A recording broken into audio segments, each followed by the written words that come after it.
Hi guys, welcome back to the next video of power system. और आज का जो वीडियो है उसमें हम स्टार्ट करेंगे shape of conductor. Power system में जो कंडक्टर है उसका शेप क्या होना चाहिए, राइट? तो हेडिंग डाल लीजिएगा, shape of conductor. Shape of conductor. तो आपने देखा होगा कि नॉर्मली क्या होता है, किसी भी पावर सिस्टम में जो भी हम ट्रांसमिशन लाइन में कंडक्टर यूज कर रहे हैं वो हमेशा सिलेंड्रिकल होता है, ऑलवेज सिलेंड्रिकल।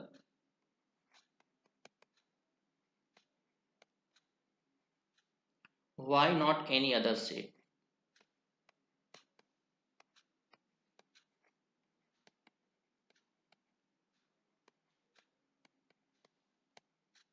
किसी और शेप का क्यों नहीं होता है? आपने जो कंडक्टर देखा होगा वो बिल्कुल सिलेंड्रिकल होता है। तो लेट अस टेक रेक्टेंगुलर। मान लेते हैं कि जो ट्रांसमिशन लाइन में हम कंडक्टर यूज कर रहे हैं उसका शेप रेक्टेंगुलर है।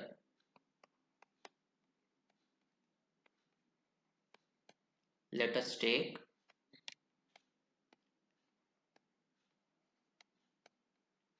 Rectangular shape. देखते हैं यहां से हमें क्या डिसएडवांटेज मिल रहा है जिसकी वजह से हम सिलेंड्रिकल कंडक्टर पे स्विच कर रहे हैं। तो मान लेते हैं हमारा कंडक्टर कुछ इस शेप का है। तो यहाँ पे आपको देखने को मिल रहा है कि चार एजेस हैं। ये एक एज है, यहाँ पे एक एज है, यहाँ पे एक एज है।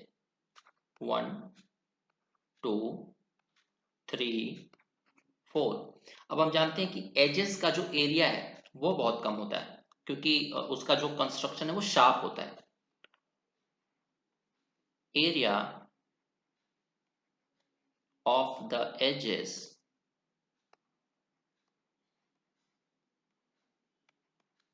Are very less. और हमें पता है करंट डेंसिटी क्या होता है, जे है current density. Current density is equal to current per unit area. अब किसी भी सरफेस का एरिया बहुत कम है तो करंट डेंसिटी क्या होगा, बहुत ज्यादा। और कल ही हमने देखा है कि जो करंट डेंसिटी है वो क्या होता है, conductivity into electric field intensity. तो अगर J की वैल्यू ज्यादा है, एरिया कम है, J की वैल्यू ज्यादा होगी, दैट इज करंट डेंसिटी ज्यादा होगी। करंट डेंसिटी ज्यादा होगी तो सिग्मा, दैट इज कंडक्टिविटी, ये किसी भी कंडक्टर के लिए कांस्टेंट होगा, तो E की वैल्यू इंक्रीज हो जाएगी। मतलब for sharp edges electric field intensity is very high. Point लिख लीजिएगा, for sharp edges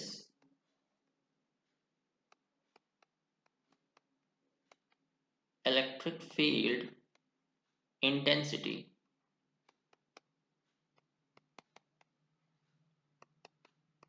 is very high। मतलब जो E की वैल्यू है वो बहुत ज़्यादा होगी। अब E की वैल्यू बहुत ज़्यादा है तो उस पर्टिकुलर मतलब एजेस के जो आसपास की हवा है या एयर है वो क्या हो जाएगी, आयोनाइज, जिसकी वजह से वो एयर कंडक्ट करने लग जाएगी और हमें क्या मिलेगा, corona loss. So corona discharge takes place at the edges। हमेशा एजेस के क्रॉस हमें क्या देखने को मिलेगा, कोरोना लॉस, जिसकी वजह से लॉस हो रहा है हमें, तो एफिशिएंसी डिक्रीज हो जाती है। एफिशिएंसी डिक्रीज हो जाती है, that's why we prefer cylindrical conductor. मैं आपको लिखवाता भी चल रहा हूं क्योंकि नोट्स भी आपका साथ साथ प्रिपेयर होता जाए। So we prefer cylindrical conductor.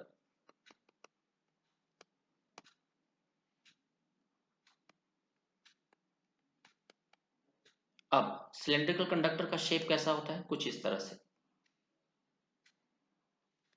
Right. मतलब सिलेंड्रिकल कंडक्टर को जब हम देखते हैं तो हमें क्या दिखता है, नो एजेस आर देयर,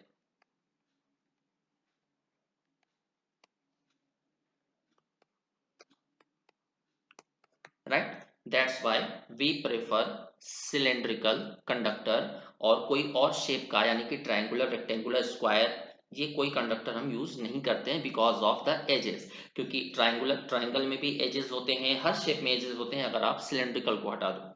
सही है। अब हमें ये तो पता चल गया कि हम सिलेंड्रिकल कंडक्टर यूज करते हैं,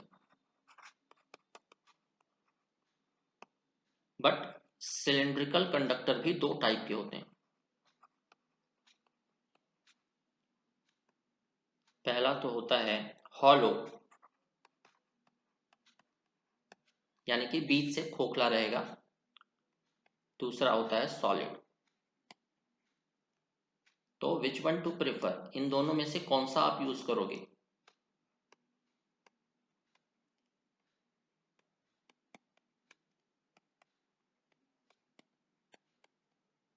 विच वन इज प्रेफर्ड?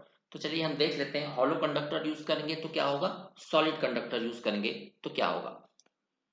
तो दो कंडक्टर ले लेते हैं हम सेम एरिया का। एज्यूम टू कंडक्टर्स, या assume cylindrical solid and hollow conductor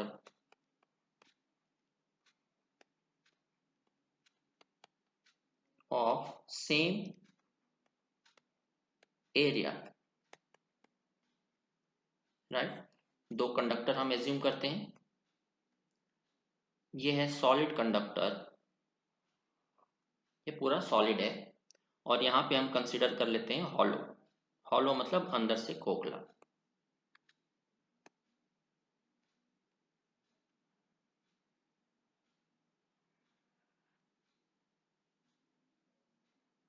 तो ये आपको दिख रहा होगा hollow conductor,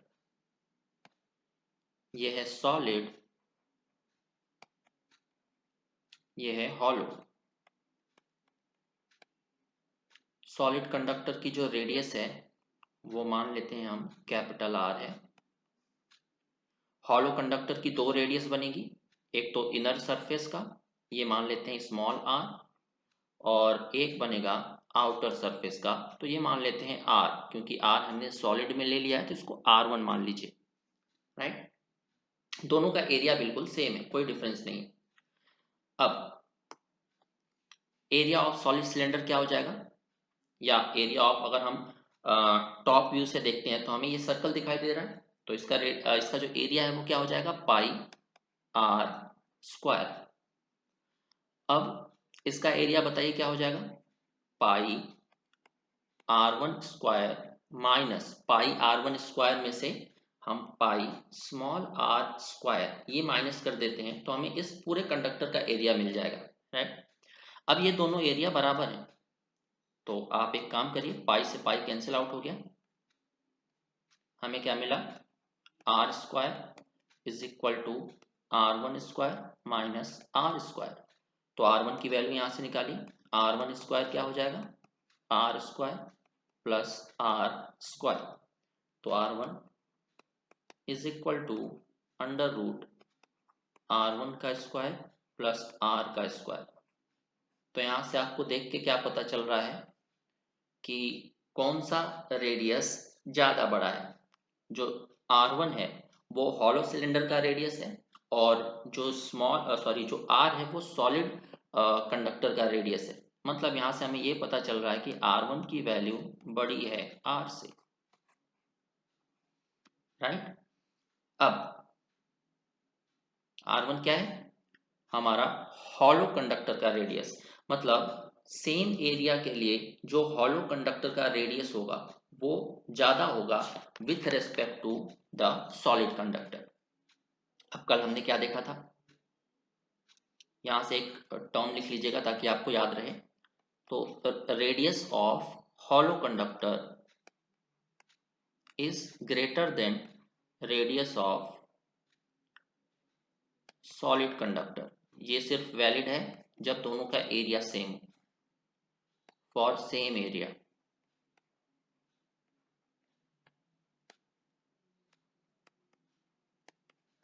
right.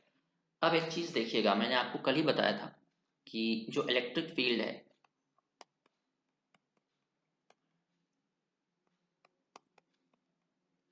That is E, ये क्या होता है, lambda upon 2 pi epsilon 0 r. R क्या है, रेडियस। तो E that is electric field is inversely proportional to radius. Right. तो जो रेडियस है हॉलो कंडक्टर की वो ज्यादा है, हॉलो कंडक्टर की रेडियस ज्यादा है, मतलब इलेक्ट्रिक फील्ड इंटेंसिटी कम होगा। इलेक्ट्रिक फील्ड इंटेंसिटी कम है तो कोरोना भी क्या होगा, कम होगा। For hollow conductor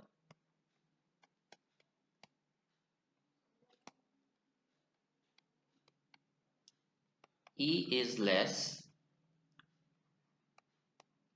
due to which corona is less in hollow conductor।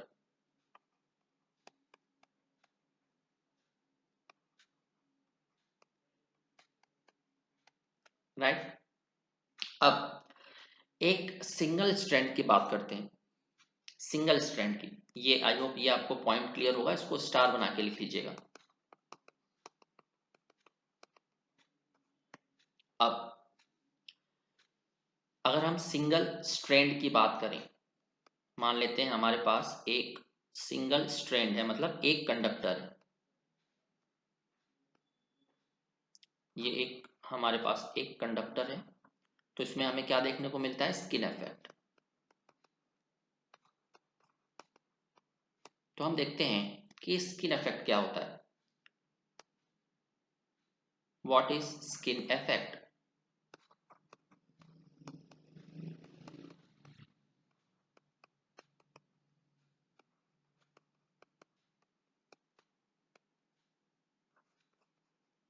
तो स्किन इफेक्ट एक फिनोमिना होता है जिसके थ्रू जो करंट है इन द केस ऑफ एसी वो सिर्फ कंडक्टर के सरफेस पे फ्लो होती है, इनर सरफेस में वो नहीं जाएगी, वो सिर्फ और सिर्फ सरफेस पे फ्लो होती है। तो मैं आपको इसका डेफिनेशन लिख के बता देता हूं। तो ये डेफिनेशन नोट डाउन कर लीजिएगा। Skin effect is the phenomena through which current flows only on the outer surface of conductor. इसे हम बोलते हैं स्किन इफेक्ट। मतलब जो मैग्नीट्यूड होगा करंट का वो कंडक्टर के सरफेस पे सबसे ज्यादा होगा और इनर सरफेस पे सबसे कम होगा। राइट। अब हम एक कंडक्टर को डिवाइड कर देते हैं कुछ फिलामेंट्स में, फिर देखते हैं कि स्किन इफेक्ट में ऐसा होता क्यों है। स्किन इफेक्ट में मैंने आपको क्या बताया, क्या होता है कि जो करंट है वो सिर्फ आउटर सरफेस से फ्लो करती है, इनर सरफेस से फ्लो नहीं करती। अगर सेंटर पे आप जाओगे तो वो जीरो करंट मिलेगी आपको। तो ऐसा क्यों होता है, चलिए हम देखते हैं। Let us take a conductor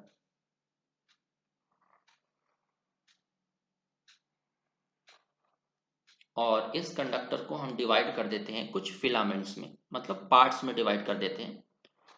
एक, दो, तीन, चार, चार पार्ट में हमने डिवाइड कर दिया। मतलब ये पहला पार्ट है, ये दूसरा, ये तीसरा, ये चौथा। व्हाट वी हैव डन, हमने क्या किया, we have divided the conductor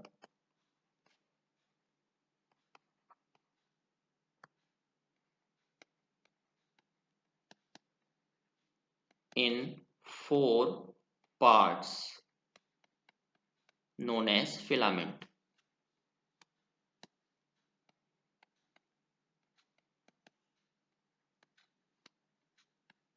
right. तो अब हम यहाँ पे ये एज्यूम कर रहे हैं ये जो कंडक्टर हमारा है ये पूरा का पूरा एक कंडक्टर है और हमने इसको वापस से चार फिलामेंट में डिवाइड कर दिया है और हर फिलामेंट एक कंडक्टर की तरह एक्ट करेगा। तो अब जब एसी करंट फ्लो होगी तो वो कंडक्टर ए को भी कट करेगी, या फिलामेंट 1 को भी कट करेगी, फिलामेंट 2 को भी कट करेगी, फिलामेंट 3 को भी कट करेगी और फिलामेंट 4 को भी कट करेगी। तो आपने देखा होगा फैराडे लॉ क्या बोलता है कि जब कोई भी फ्लक्स किसी भी कंडक्टर को कट करता है तो क्या जनरेट होती है, करंट जनरेट होती है, राइट। तो अब मुझे बताइए, एक सेकेंड, क्या जो फिलामेंट 1 2 3 4 हैं ये इंडिविजुअली अपनी अपनी फ्लक्स जनरेट करेंगे? क्योंकि जब भी हम एसी करंट फ्लो कराते हैं किसी भी कंडक्टर से तो वो क्या करता है, फ्लक्स जनरेट करता है, या डीसी में भी फ्लक्स जनरेट करता है। तो किसी भी कंडक्टर में अगर करंट फ्लो हो रही है तो वो फ्लक्स जनरेट करेगा। अब इस कंडक्टर को हमने 4 पार्ट में डिवाइड कर दिया है, 1 2 3 4। तो क्या ये चारों पार्ट अपनी अपनी फ्लक्स जनरेट करेंगे? यस। तो क्या होगा, जब फोर्थ फिलामेंट फ्लक्स जनरेट करेगा तो वो जो फ्लक्स है वो थर्ड, सेकेंड और फर्स्ट फिलामेंट को जाके लिंक करेगी, क्योंकि बाहर तो जाएगी नहीं, क्योंकि बाहर क्या है, एयर है, एयर का जो रिलक्टेंस है वो ज्यादा होता है। और 3 to 1 फिलामेंट जो है वो कंडक्टर है, कंडक्टर का जो रिलक्टेंस है वो क्या है, कम है, और एयर का रिलक्टेंस ज्यादा है, तो फ्लक्स क्या करेगी, अंदर की तरफ जाने की कोशिश करेगी, एयर में नहीं जाएगी। तो फ्लक्स ड्यू टू, लिख लीजिएगा, flux due to filament 4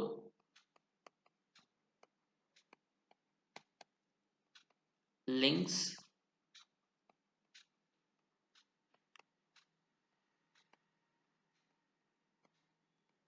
to the filament 3, 2 and 1. Similarly, जो थर्ड फिलामेंट की वजह से फ्लक्स होगी वो किसे लिंक करेगी, जाके अपने अंदर वाले कंडक्टर्स को, फिलामेंट्स को, यानी 2 और 1 को। Similarly second conductor, second filament जो फ्लक्स जनरेट करेगा वो जाके फर्स्ट कंडक्टर को लिंक करेगी या फर्स्ट फिलामेंट को लिंक करेगी। तो फोर्थ ने जो फ्लक्स जनरेट किया वो अंदर की तरफ आएगी, सिमिलरली थर्ड और सेकंड और फर्स्ट भी। तो आप मुझे बताइए मैक्सिमम फ्लक्स डेंसिटी या मैक्सिमम फ्लक्स कौन सा फिलामेंट फेस करेगा, 4 3 2 या 1? तो जो इनर कंडक्टर है वो, या जो इनर फिलामेंट है 1, वो मैक्सिमम फ्लक्स डेंसिटी फेस करेगा, क्योंकि उसमें सेकंड की भी फ्लक्स आ रही है, थर्ड की भी आ रही है और फोर्थ की भी आ रही है। सो इनर कंडक्टर या inner most filament faces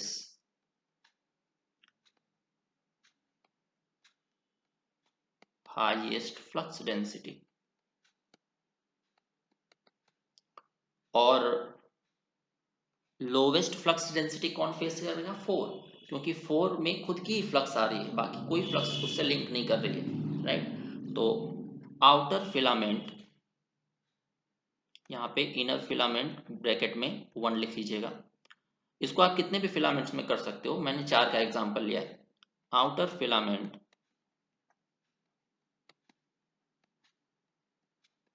that is filament 4 faces lowest flux density. और ये फ्लक्स कैसी होगी, जो फ्लक्स जनरेट कर रहे हैं फोर्थ, थर्ड, सेकेंड और फोर्थ फर्स्ट फिलामेंट, वो अल्टरनेटिंग फ्लक्स होगी, एसी फ्लक्स होगी, क्योंकि करंट एसी हम दे रहे हैं। ओके। तो जो फिलामेंट 1 है वो सबसे ज्यादा फ्लक्स डेंसिटी फेस कर रहा है, filament 4 minimum flux density face कर रहा है। तो आप मुझे बताइए कि जो ईएमएफ इंड्यूस होगा वो कौन से फिलामेंट में सबसे ज्यादा होगा। तो देखते हैं, फैराडे ने क्या बोला था, E is directly proportional to d phi by d t. मतलब अगर फ्लक्स का change with respect to time ज्यादा है तो ईएमएफ ज्यादा होगा। तो फिलामेंट 1 में जो फ्लक्स है वो बहुत ज्यादा है, जिसकी वजह से ईएमएफ जो इंड्यूस होगा वो सबसे ज्यादा होगा in filament 1। EMF induced in filament 1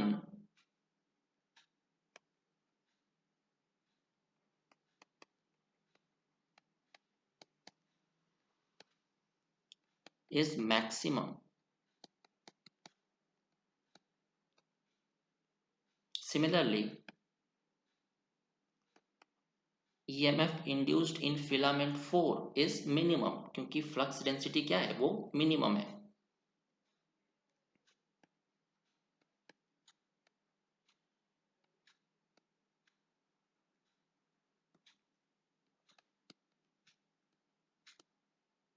EMF induced in filament 4 is minimum. ठीक. अब आपने सुना होगा एक लॉ होता है लेंजेस लॉ.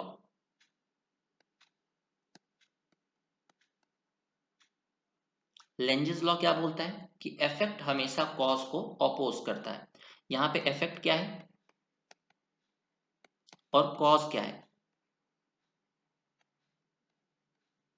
इफेक्ट है यहाँ पे ईएमएफ, जो फिलामेंट में ईएमएफ इंड्यूस हो रहा है वो है इफेक्ट. और कॉज क्या है, किसकी वजह से ये जो ईएमएफ है ये इंड्यूस हो रहा है. सॉरी, यहाँ पे ईएमएफ होगा, मैंने फिर से इफेक्ट लिख दिया. इफेक्ट है ईएमएफ, कॉज क्या है, करंट, फ्लो ऑफ करंट. क्योंकि इस कंडक्टर से एसी करंट हम फ्लो करा रहे हैं, तो इस कंडक्टर को हमने 4 पार्ट में डिवाइड किया है. तो हम मान लेते हैं कि हर कंडक्टर से जो करंट फ्लो हो रही है उसकी वजह से फ्लक्स आ रहा है, और वो फ्लक्स चौथी फिलामेंट का जो फ्लक्स है तीसरी, दूसरी और पहले फिलामेंट से लिंक करेगा. तीसरी जो फिलामेंट की फ्लक्स है वो सेकेंड और फर्स्ट से लिंक करेगी, इस तरह से. तो ईएमएफ इफेक्ट हो जाएगा और फ्लो ऑफ करंट क्या हो जाएगा, कॉज. तो फैराडे लेंजेस ने क्या बोला था कि इफेक्ट ऑलवेज ऑपोजेस द कॉज. मतलब जो ईएमएफ है वो फ्लो ऑफ करंट को क्या करेगा, ऑपोज करेगा. तो लिख लीजिएगा एक point, because of Lenz's law, because of Lenz's law here EMF opposes the flow of current.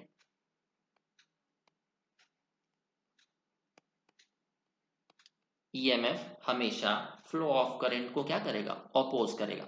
अब एक चीज मुझे बताइएगा, हमने एक पूरा कंडक्टर लिया था ये, और इसमें 4 फिलामेंट हमने बनाए थे, 1 2 3 और 4. तो 1 2 3 4. फिलामेंट 1 में मैक्सिमम ईएमएफ था हमारा.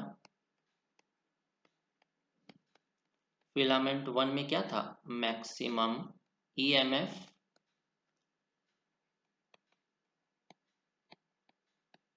फिलामेंट 4 में क्या था, मिनिमम ईएमएफ. और हमने देखा कि जो ईएमएफ है वो फ्लो ऑफ करंट को अपोज कर रहा है. तो ईएमएफ ज्यादा होगा तो करंट को जो ऑपोजिशन मिलेगा वो ज्यादा होगा. ईएमएफ कम होगा तो करंट को जो ऑपोजिशन मिलेगा वो कैसा होगा, कम होगा. तो अब यहाँ पे मुझे बताइएगा, फिलामेंट 1 में ईएमएफ मैक्सिमम है, तो मैक्सिमम ईएमएफ मैक्सिमम करंट को अपोज करेगा. तो करंट कैसी होगी, मिनिमम. करंट होगी मिनिमम. और मिनिमम ईएमएफ जहां पे है दैट इज फिलामेंट 4, वहां पे करंट कैसी होगी, मैक्सिमम. तो आप देख सकते हो फिलामेंट 4 में मैक्सिमम करंट जाएगी और फिलामेंट 1 में क्या होगा, मिनिमम करंट जाएगी. सही है. इसी को बोलते हैं स्किन इफेक्ट. और याद रखिएगा स्किन इफेक्ट हमेशा एसी के केस में होता है, अल्टरनेटिंग करंट. डीसी के केस में क्यों नहीं होता है, अब मुझे बताइए. अगर हम इस कंडक्टर, ये पूरा का पूरा जो ब्लू कलर का सर्कल दिख रहा है ये आपका एक कंडक्टर है, और मान लेते हैं कि हम इस कंडक्टर में डीसी करंट को फ्लो करा रहे हैं. तो क्या डीसी करंट चेंज हो रही है? नहीं। जो कंडक्टर है वो मूव कर रहा है? नहीं। तो दोनों स्टेशनरी हैं, फ्लक्स भी करंट भी स्टेशनरी है और जो फ्लक्स भी स्टेशनरी है, राइट। तो कोई भी फ्लक्स कटिंग एक्शन नहीं होगा जिसकी वजह से कोई भी ईएमएफ इंड्यूस नहीं होगा। मतलब जो हर फिलामेंट की वजह से ईएमएफ इंड्यूस हो रहा था वो नहीं होगा। इसको और अच्छी तरह से हम देखते हैं।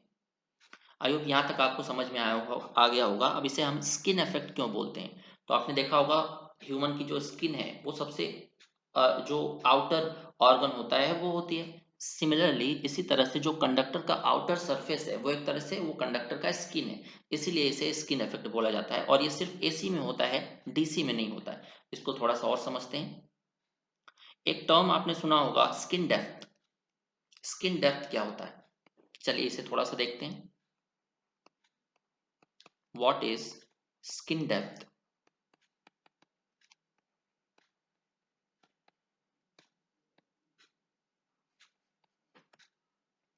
चलिए एक कंडक्टर को एज्यूम करते हैं।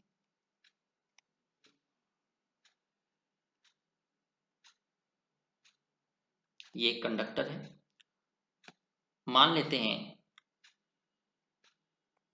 कि सेंटर ऑफ कंडक्टर से सरफेस तक की जो डिस्टेंस है वो है एक्स, राइट।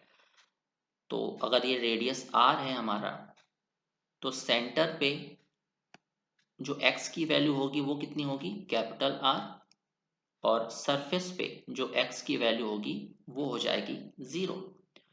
तो मान लेते हैं करंट डेंसिटी इस पर्टिकुलर कंडक्टर में है J is equal to J max e to the power minus x upon delta. ये होगी इस पर्टिकुलर कंडक्टर की करंट डेंसिटी। अब एक चीज मुझे बताइए, अगर हम सरफेस से सेंटर की तरफ जा रहे हैं, इस डायरेक्शन में जा रहे हैं, तो x की वैल्यू सरफेस पे 0 है, सेंटर पे r है। तो जैसे जैसे हम सेंटर सरफेस से सेंटर की तरफ बढ़ रहे हैं, जो x की वैल्यू है वो इंक्रीज हो रही है। तो अगर यहाँ से x की वैल्यू, इस इक्वेशन फर्स्ट से x की वैल्यू इंक्रीज हो रही है, तो जो करंट डेंसिटी है वो क्या हो जाएगी? जे की वैल्यू डिक्रीज होती जाएगी, राइट। क्योंकि ई टू दी पावर माइनस वाला टर्म है, तो एक्स वाला टर्म इंक्रीज हो रहा है अगर हम सरफेस से सेंटर की तरफ जा रहे हैं। सरफेस का जो डिस्टेंस है एक्स इज इक्वल टू 0 है और सेंटर का जो डिस्टेंस है वो x is equal to capital R है। तो अगर हम सरफेस से सेंटर की तरफ बढ़ते जा रहे हैं तो जो x की वैल्यू है वो इंक्रीज हो रही है, और अगर x की वैल्यू इंक्रीज हो रही है तो जो फ्लक्स जो जो करंट डेंसिटी है J वो डिक्रीज हो रही है। तो अगर हम करंट डेंसिटी को प्लॉट करें, करंट डेंसिटी को प्लॉट करें from surface of conductor to centre of conductor. Surface पे जो करंट डेंसिटी है वो मैक्सिमम है, मान लेते हैं जे मैक्स। धीरे धीरे जो करंट डेंसिटी है वो डिक्रीज हो रही है, तो सेंटर पे आते ही जो करंट डेंसिटी है वो क्या हो गई? 0। J is equal to 0। Current density या डिक्रीज होती चली गई, ठीक है। अब from above equation, from equation first, ये जो इक्वेशन फर्स्ट है इससे देखिए, अगर x की वैल्यू डेल्टा के बराबर हो गई तो क्या होगा? इक्वेशन फर्स्ट में चेक करिए, ये आ जाएगा e to the power minus 1 या j is equal to J max upon e. तो करंट डेंसिटी क्या हो जाएगी? Very low. j की वैल्यू क्या हो जाएगी? बहुत कम हो जाएगी, वेरी लो। तो यही जो डेल्टा है इसी को बोला जाता है स्किन डेप्थ। और स्किन डेप्थ हमें क्या बताता है? स्किन डेप्थ हमें बताता है कि जो एसी के केस में करंट है वो सरफेस से कितना अंदर पेनिट्रेट कर सकती है।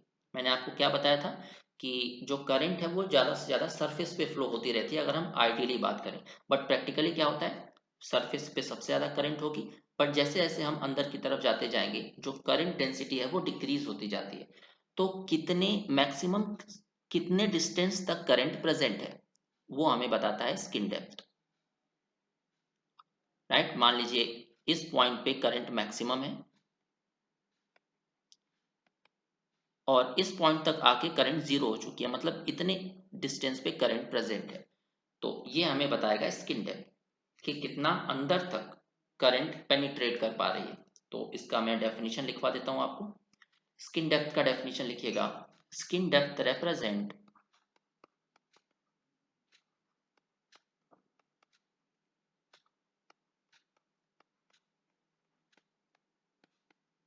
up to what distance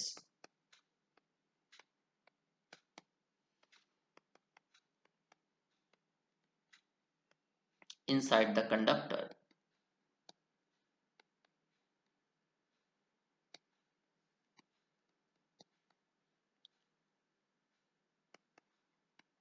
the current present।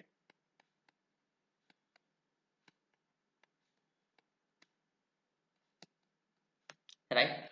और डेल्टा का फॉर्मूला हमें डिराइव नहीं करना है स्किन डेप्थ का, ये ऑलरेडी नोन है। तो स्किन डेप्थ क्या होता है, 2 divided by omega mu sigma. इसे याद रखिएगा, बहुत इंपॉर्टेंट है, किसी भी एग्जाम में आपसे पूछा जा सकता है। इससे रिलेटेड क्वेश्चन मैं बताऊंगा कैसे क्वेश्चंस बनते हैं इससे। ये फॉर्मूला है स्किन डेप्थ का।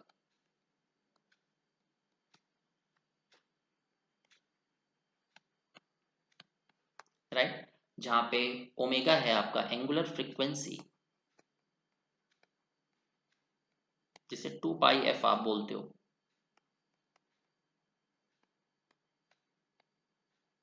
म्यू है परमिएबिलिटी,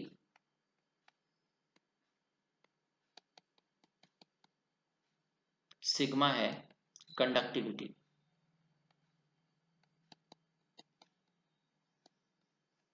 राइट।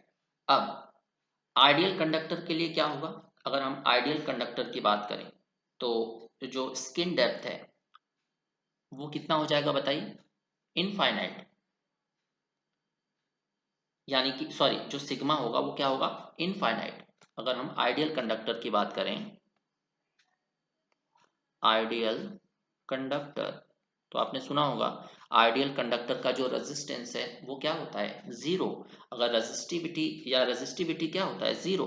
अगर रेजिस्टिविटी जीरो है तो जो सिग्मा है यानी कि कंडक्टिविटी क्या हो जाएगा, इनफाइनाइट। आइडियल कंडक्टर के लिए सिग्मा इनफाइनाइट है। तो फ्रॉम इक्वेशन सेकेंड, ये जो स्किन डेप्थ का आपको एक्सप्रेशन दिख रहा है उसमें अगर सिग्मा की वैल्यू आप इनफाइनाइट रखते हो तो डेल्टा क्या मिलेगा आपको, जीरो।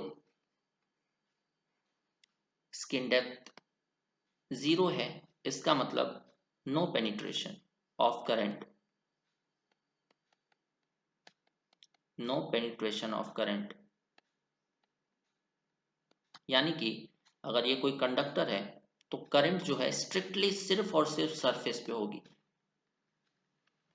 अंदर नो करंट। राइट। इसी का मतलब है delta is equal to zero, यानी कि skin depth is equal to zero. अब मैंने आपको बताया था कि डीसी के केस में जो आप बोल सकते हो जो स्किन इफेक्ट है वो प्रेजेंट नहीं होता है। कैसे, मैं आपको बता देता हूं। फॉर केस ऑफ डीसी,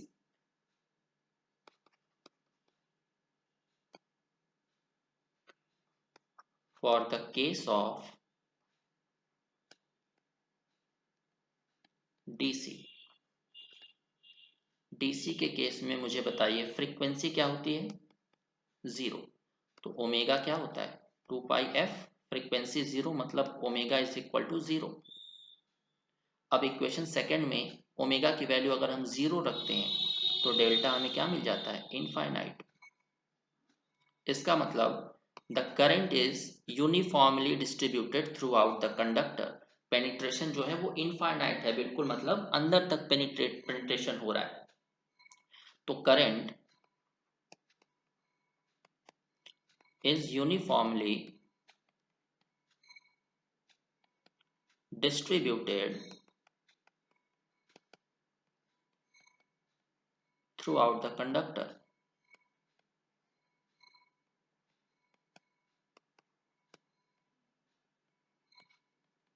तो कंडक्टर जो करंट है वो कंडक्टर के सरफेस पे भी उतनी ही है, सेंटर में भी उतनी ही है। इसका मतलब क्या हुआ, no skin effect.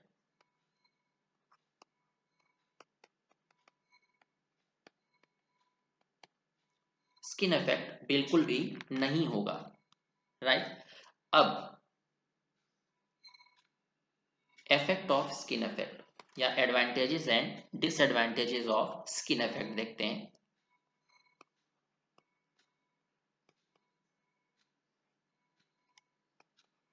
Advantages and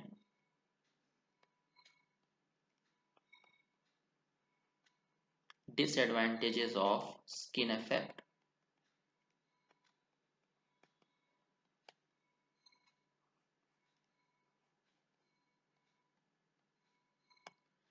पहला, फॉर एसी करंट।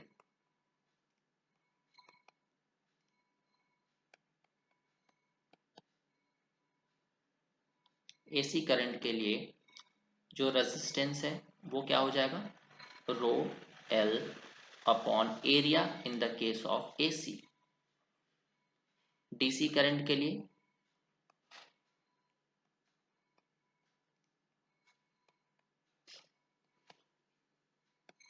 रेजिस्टेंस कितना हो जाएगा, या आर ए सी आप लिख लीजिए, यहाँ पे लिख लीजिए R D C, rho L upon area in the case of DC. अब एसी के केस में एक चीज मुझे बताइएगा, जो करंट है वो सिर्फ और सिर्फ सरफेस पे फ्लो हो रहा है, क्योंकि स्किन इफेक्ट मिल रहा है हमें। बट डीसी के केस में क्या हो रहा है, जो करंट है वो यूनिफॉर्मली डिस्ट्रीब्यूटेड है, सरफेस पे जितना है उतना ही अंदर भी है, क्योंकि स्किन इफेक्ट प्रेजेंट नहीं है यहाँ पे। तो यहाँ पे मुझे बताइए, जो करंट एरिया कवर कर रहा है डीसी के केस में वो क्या है, ज्यादा है, क्योंकि करंट हर जगह है। तो डीसी के केस में जो एरिया है वो बहुत ज्यादा है। एसी के केस में जो करंट एरिया कवर कर रहा है वो बहुत कम है, क्योंकि करंट सिर्फ सरफेस पे है, अंदर नहीं है, तो एरिया बहुत कम है। इसका मतलब एसी के केस में रेजिस्टेंस बहुत ज्यादा होगा, डीसी के केस में रेजिस्टेंस बहुत कम होगा। तो AC resistance is always greater than DC resistance। RAC is always greater than RDC।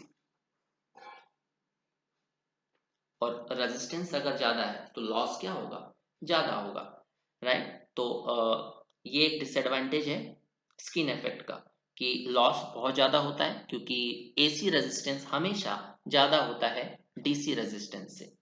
अब एक चीज आपने पढ़ना है, that is skin effect factor क्या होता है।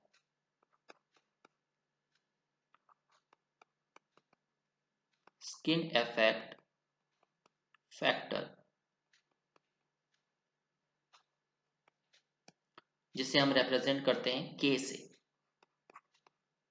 तो के होता है ratio of, K is equal to ratio of area in the case of DC upon area in the case of AC. तो एरिया जो डीसी का एरिया है वो क्या है, ज्यादा है विथ रिस्पेक्ट टू एसी का एरिया। मतलब skin effect factor that is K will always be greater than 1। तो स्किन इफेक्ट को हमें रेड्यूस करने के लिए क्या करना पड़ेगा, एसी का जो एरिया है वो बढ़ाना पड़ेगा। अगर एसी का एरिया हमने बढ़ा दिया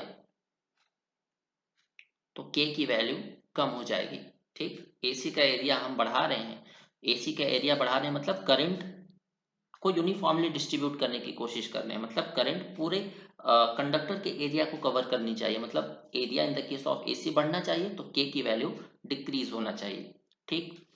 चलिए, तो नेक्स्ट पॉइंट लिखिएगा, factors on which the skin effect depends. जो स्किन इफेक्ट है वो किस किस फैक्टर पर डिपेंड करती है। फैक्टर ऑन विच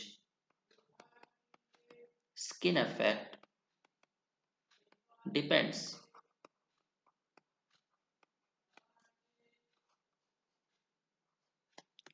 तो सबसे पहला है, स्किन इफेक्ट क्या है, डायरेक्टली प्रोपोर्शनल टू फ्रीक्वेंसी।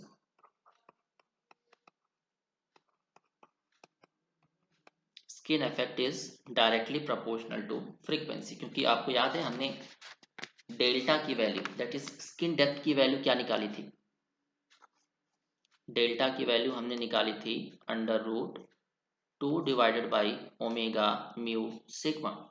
तो अगर फ्रीक्वेंसी ज़्यादा है तो स्किन इफेक्ट ज़्यादा होगा। कैसे? अगर फ्रीक्वेंसी ज़्यादा है तो ओमेगा ज़्यादा होगा, ओमेगा ज़्यादा होगा तो डेप्थ स्किन डेप्थ कम होगी, स्किन डेप्थ कम होगी मतलब वो ज़्यादातर सरफेस पे ही फ्लो होगा।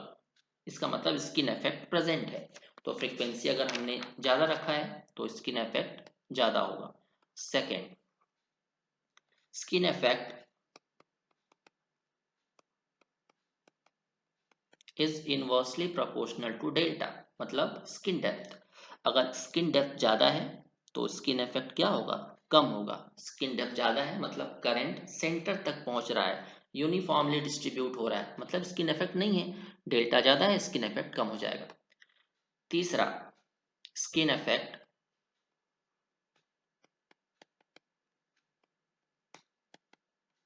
is directly proportional to area in the case of AC, sorry, 1 upon area in the case of DC. अगर area in the case of AC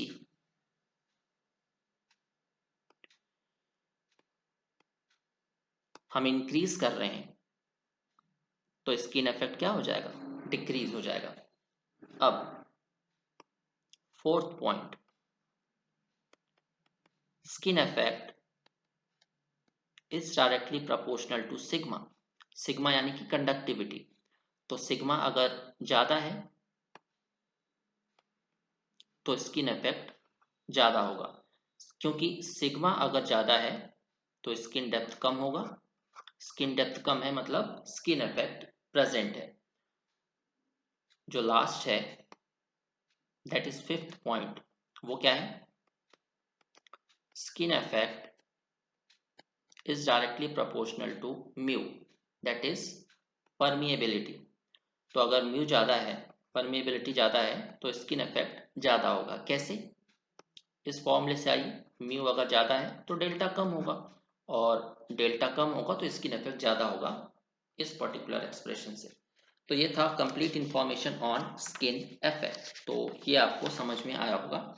अब अगर हमें और स्किन इफेक्ट को रिड्यूस करना है तो हम क्या करेंगे? अगर हमें स्किन इफेक्ट को रिड्यूस करना है तो हम क्या करेंगे? हमने ये तो देख लिया कि जो स्किन इफेक्ट है वो किन किन फैक्टर्स पे डिपेंड कर रहा है। तो इन फैक्टर्स को कंट्रोल करके हम स्किन इफेक्ट को कंट्रोल कर सकते हैं। बट एक और मेथड है स्किन इफेक्ट को कंट्रोल करने का, that is stranded conductors. Stranded conductors. तो एक पॉइंट लिखिएगा, with the help of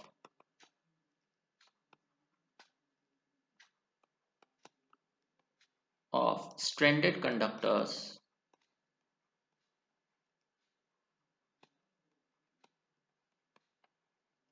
skin effect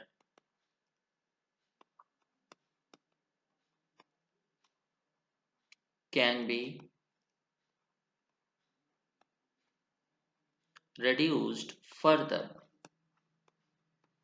stranded conductors का यूज करके हम स्किन इफेक्ट को और ज्यादा कम कर सकते हैं। कैसे?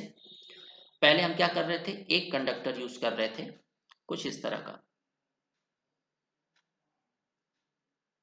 Single conductor.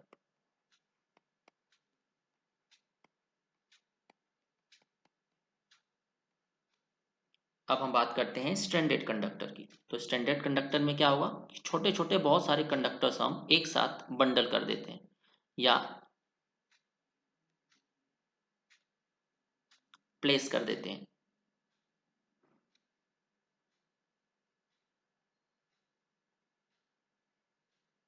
तो आप देख सकते हो दोनों का एरिया लगभग सेम है, बट ये स्ट्रैंडेड कंडक्टर है, सॉरी ये सिंगल कंडक्टर है, ये स्ट्रैंडेड कंडक्टर है।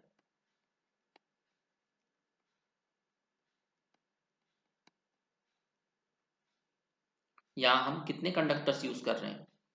1 2 3 4 5 6 7 और हर कंडक्टर को हम एक साथ ट्विस्ट कर देते हैं जिसे हम बोलते हैं स्ट्रैंडेड कंडक्टर। तो यहाँ पे हम बोल सकते हैं 7 कंडक्टर्स आर ट्विस्टेड टुगेदर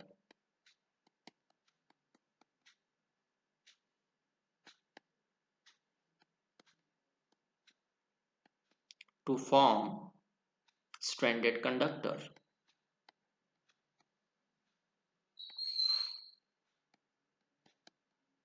मतलब अगर हम साइड व्यू से मैं आपको समझाऊं तो ये जो सिंगल कंडक्टर है वो कुछ इस तरह से, ये एक कंडक्टर है, ये साइड व्यू है कंडक्टर का। और अगर स्टैंडर्ड कंडक्टर का हम साइड व्यू देखने की कोशिश करें तो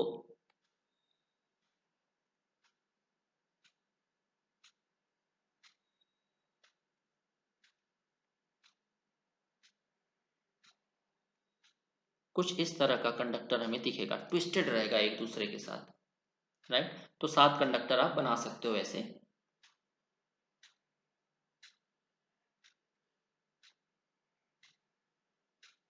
तो कुछ इस तरह का स्ट्रैंडेड कंडक्टर हमें दिखता है, इसे हम बोलते हैं स्ट्रैंडेड कंडक्टर। तो स्टैंडर्ड कंडक्टर का एक टाइप होता है ऑल एल्यूमिनियम कंडक्टर। सबसे पहला जिसे हम AAC भी बोलते हैं, AAC ऑल एल्यूमिनियम कंडक्टर। इसे हम ऑल एल्यूमिनियम कंडक्टर क्यों बोलते हैं? क्योंकि यहाँ पे 7 कंडक्टर्स हमने यूज किए हैं, 1 2 3 4 5 6 7 और सातों कंडक्टर्स किससे बने होंगे? एल्यूमिनियम के। 1 2 3 4 5 6 7 all 7 conductors are made up of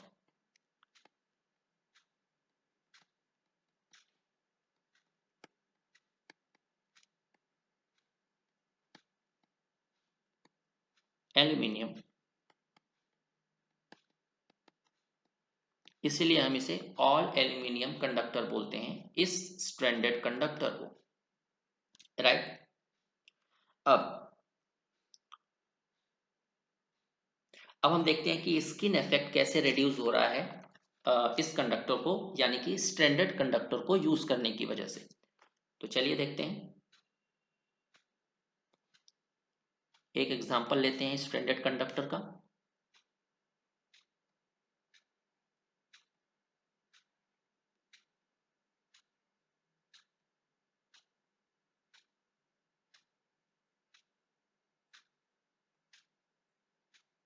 ये स्ट्रैंडेड कंडक्टर का एग्जांपल है।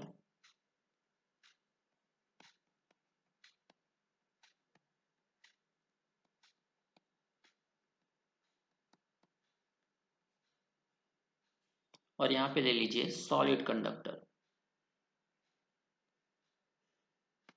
या सिंगल सॉलिड कंडक्टर आप बोल सकते हो।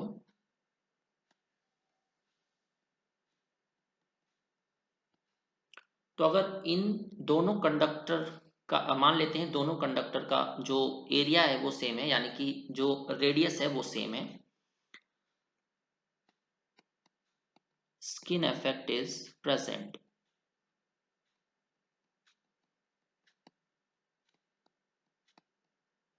दोनों कंडक्टर में जो स्किन इफेक्ट है वो प्रेजेंट है। तो हम जानते हैं कि स्किन इफेक्ट में क्या होता है कि जो करंट है वो इनर आउटर सरफेस से फ्लो करती है, मतलब सरफेस पे। तो मान लेते हैं इस सॉलिड कंडक्टर में जो करंट है वो ये पाथ को फॉलो कर रही है।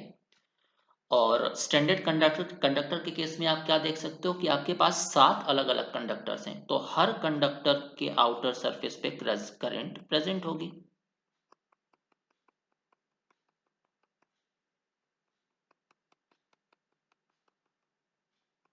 हर कंडक्टर के आउटर सरफेस पे करंट प्रेजेंट होगी।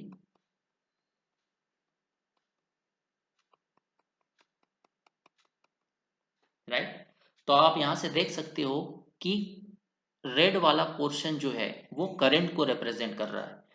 तो स्ट्रैंडेड कंडक्टर या सॉलिड कंडक्टर, किस कंडक्टर के केस में करंट ज्यादा फ्लो हो रही है, आप देख के बता सकते हो। ऑब्वियसली स्ट्रैंडेड कंडक्टर के केस में जो करंट है वो ज्यादा एरिया कवर कर रही है, क्योंकि स्ट्रैंडेड कंडक्टर में आप देख सकते हो रेड लाइंस जो मैंने डॉटेड लाइंस दिए हैं, शेडेड लाइंस, वो ज्यादा है, वो करंट को रिप्रेजेंट कर रही है। तो इसी के लिए जो करंट है वो स्ट्रैंडेड कंडक्टर में ज्यादा एरिया फॉलो करेगी। So area in the case of stranded conductor is greater than area in the case of solid conductor। और हम जानते हैं resistance is inversely proportional to area, तो resistance for solid conductor is greater than resistance of stranded conductor। तो resistance अगर reduce हो रहा है तो I स्क्वायर R लॉस भी क्या होगा, reduce हो जाएगा। So for stranded conductor,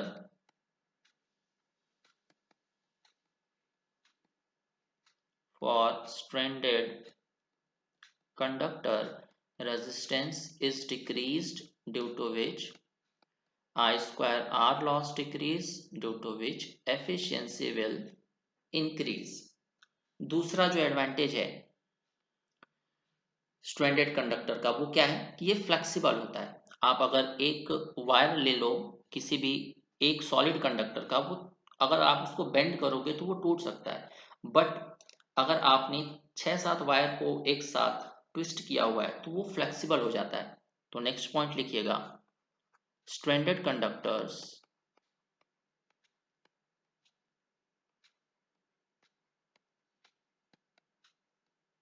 are more flexible, are more flexible.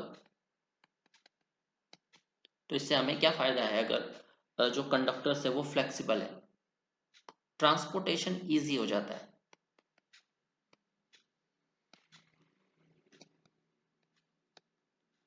Transportation easy, क्योंकि अगर आप सोचिए 100 किलोमीटर का एक कंडक्टर है और वो स्ट्रेट है बिल्कुल, तो उसको आप कैसे ट्रांसपोर्ट करोगे। बट अगर स्ट्रैंडेड कंडक्टर है तो हम उसे एक इस तरह का फॉर्मर होता है, आपने देखा होगा रेलवेज में कभी कभी जो ट्रेन हैं वो लेके जा रही होती हैं, इस तरह का एक फॉर्मर है, इस पे हम जो स्ट्रैंडेड कंडक्टर्स है उसको वाउंड कर देते हैं। तो कितना भी लंबा वायर हो, कंडक्टर हो, आप यहाँ से वाउंड करके उसे ट्रांसपोर्ट कर सकते हो, क्योंकि ये फ्लेक्सिबल है। राइट, अब स्ट्रैंडेड कंडक्टर के साथ एक डिसएडवांटेज क्या है, आप मुझे बताइए। स्ट्रैंडेड कंडक्टर का सरफेस देखिए और सॉलिड कंडक्टर का सरफेस देखिए। स्ट्रैंडेड कंडक्टर का जो सरफेस है वो स्मूथ नहीं है, इस कंडक्टर का स्ट्रैंडेड कंडक्टर का जो सरफेस है वो स्मूथ नहीं है, बट जो सॉलिड कंडक्टर का सरफेस है वो स्मूथ है। तो स्ट्रैंडेड कंडक्टर का जो सरफेस है स्मूथ नहीं है। Surface of stranded conductor is not smooth, right, that is uneven, और रफ भी बोल सकते हैं। तो रफ सरफेस का जो एरिया है वो हर जगह बराबर नहीं होता, कहीं पे एरिया बहुत कम होगा, कहीं पे एरिया ज्यादा होगा। तो मान लेते हैं जिस पोर्शन पे एरिया कम है, तो हम जानते हैं J is equal to current per unit area. अगर J एरिया कम है तो करंट डेंसिटी क्या होगा, बहुत ज्यादा होगा, J की वैल्यू बहुत ज्यादा होगी। और एक चीज और मैंने आपको बताया था, J is equal to sigma into electric field intensity. किसी भी कंडक्टर का conductivity that is sigma constant होता है, तो J is directly proportional to E। तो अगर J बढ़ रहा है तो E की वैल्यू बढ़ेगी, इलेक्ट्रिक फील्ड इंटेंसिटी बढ़ेगी। इलेक्ट्रिक फील्ड इंटेंसिटी बढ़ गई तो कोरोना लॉस क्या हो गया, बढ़ गया। क्योंकि इलेक्ट्रिक फील्ड इंटेंसिटी ज़्यादा है तो जो एयर है वो और जल्दी आयोनाइज होगी और जो कोरोना लॉस है वो हमें ज़्यादा मिलेगा। तो यहाँ से हमारा कंक्लूजन क्या मिला, corona loss for stranded conductor is greater than corona loss for solid conductor.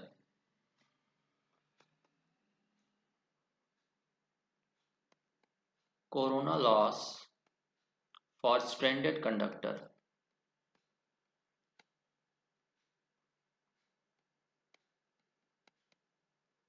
is greater than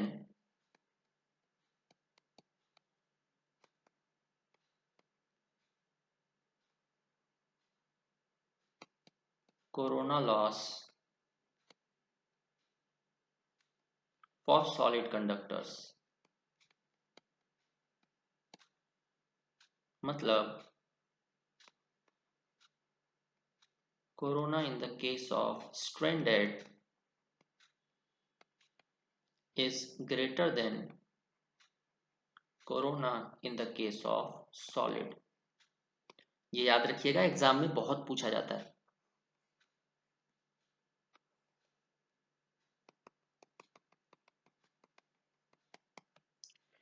अब साइड व्यू देखते हैं हम सॉलिड कंडक्टर का। तो सॉलिड कंडक्टर का जो साइड व्यू है वो कुछ इस तरह का होता है, मैंने आपको पहले भी बताया था। ये है सॉलिड कंडक्टर।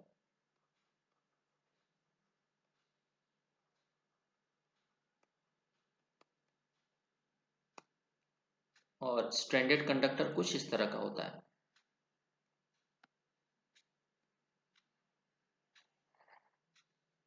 तो आप देख के बताइए, यहाँ पे एक कंडक्टर है, यहाँ पे दो कंडक्टर है, तो किस पर्टिकुलर कंडक्टर में लेंथ ऑफ कंडक्टर ज्यादा है, ये स्ट्रैंडेड कंडक्टर है, ट्विस्ट किया गया है। तो हमें देख के साफ साफ पता चल रहा है कि यहाँ पे लेंथ अगर L1 है और ये लेंथ L2 है,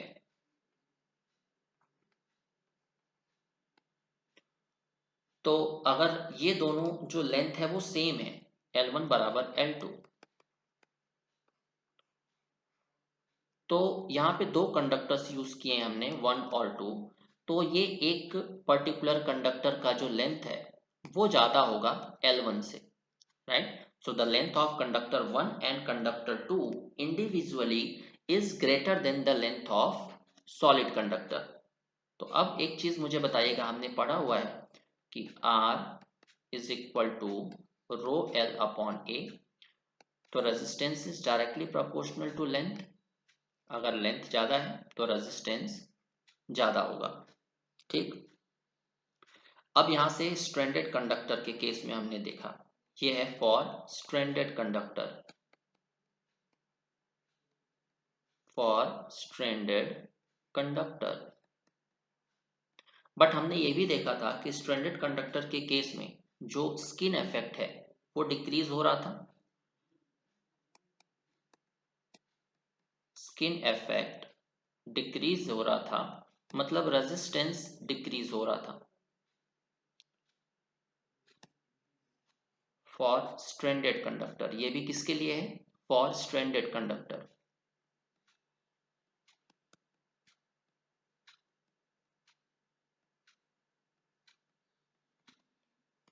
तो अब यहां से दो चीजें आपको देखने को मिल रही है। स्ट्रैंडेड कंडक्टर के केस में लेंथ बढ़ने की वजह से रेजिस्टेंस बढ़ रहा है, बट स्किन इफेक्ट के डिक्रीज होने की वजह से रेजिस्टेंस डिक्रीज भी हो रहा है। तो ओवरऑल रेजिस्टेंस इंक्रीज हुआ या डिक्रीज हुआ, कैसे पता चलेगा, हमें यह देखना पड़ेगा कि कौन सा इंक्रीमेंट या डिक्रीमेंट डोमिनेट कर रहा है। तो जो स्किन इफेक्ट है, स्किन इफेक्ट की वजह से जो रेजिस्टेंस डिक्रीज हो रहा है वो बहुत ज्यादा डिक्रीज हो रहा है, बट जो लेंथ की वजह से रेजिस्टेंस इंक्रीज हो रहा है वो कम इंक्रीज हो रहा है, इसका मतलब ओवरऑल रेजिस्टेंस रिड्यूसेस। तो जो पॉइंट है वो लिखिएगा, skin effect resistance dominates, so overall resistance decreases.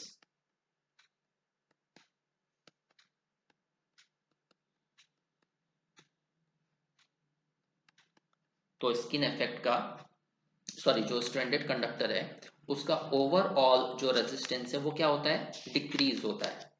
तो नेक्स्ट लेक्चर में करते हैं बाकी। So thank you very much, like share और सब्सक्राइब करना मत भूलिएगा। Okay, thank you very much.